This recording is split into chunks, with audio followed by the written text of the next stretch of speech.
görsen yüreğim coşur diye gözüm yollarda.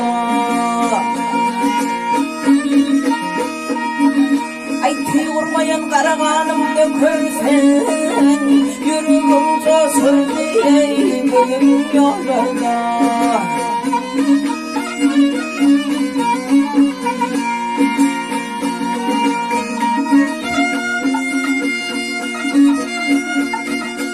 Yılgı bağlarına ey bağla kuluyum, bağlarımdan alma ey narım yoluyum.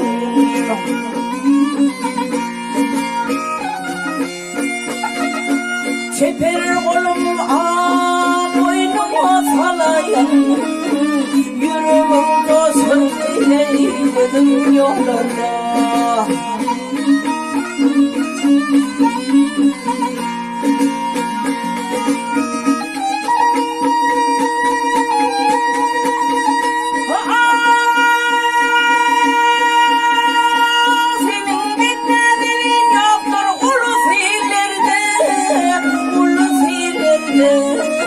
Yüreğimden ağışı adım dilinde.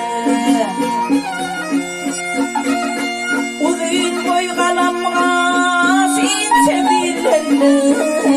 Yüreğim coşurdu ey gözüm yollarda.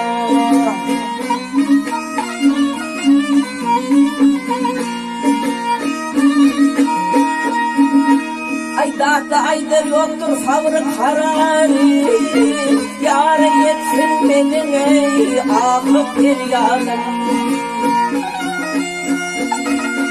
Sensin ağayım benim ey sevgili yarim, yüreğim coşurdu ey gözüm yollarda.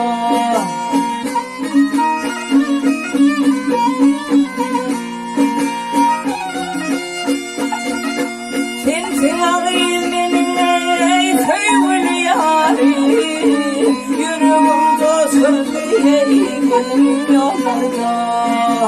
Yüreğim coşur yâre gözüm yollarda.